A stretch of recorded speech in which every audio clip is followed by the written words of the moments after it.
దర్శనం చేసుకోవడానికి తరలి రావడం జరిగింది. ఏదేమైనప్పటికీ కూడా ప్రజలందరూ కూడా సుఖ సంతోషాలతో ఉండాలని, పాడి పంటలన్నీ కూడా బాగుండాలని, ముఖ్యంగా ఏంటంటే అందరి సజెషన్స్ తీసుకొని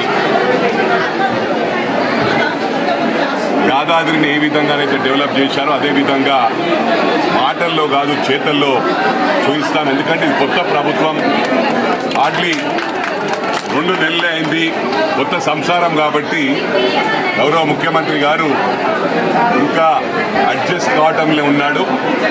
మరి వారిని కోరడం జరిగింది, తప్పకుండా ఏడుపాయల అమ్మవారిని దర్శించుకోవాలని.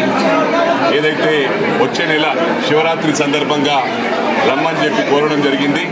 తప్పకుండా గౌరవ ముఖ్యమంత్రిని తీసుకొస్తానని చెప్పి సందర్భంగా తెలియజేస్తూ, మరి వారితో ఇదొక బ్రహ్మాండమైన ప్లేస్, అంటే ఫారెస్ట్ డిపార్ట్మెంట్ ఎక్కువ ఉంది ఇక్కడ.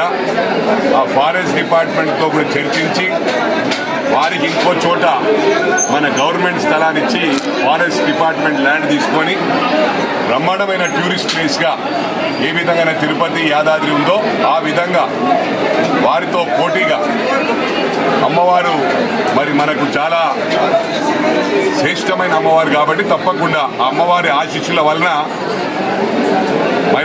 డాక్టర్ మైనంపల్లి రోహిత్ గెలవడం జరిగింది. తప్పకుండా అదేవిధంగా అభివృద్ధి జరుగుతుంది.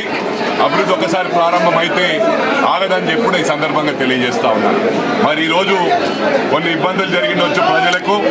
ఫ్యూచర్లో ఎట్లా అంటే ఎవ్రీ ఇయర్ టెంపరీ ఉంటాయి, కానీ టెంపరీ కాకుండా పర్మనెంట్గా అన్ని వసతులు ఏర్పాటు చేసే విధంగా ముందుకు సాగుతామని చెప్పి ఈ సందర్భంగా తెలియజేస్తాం.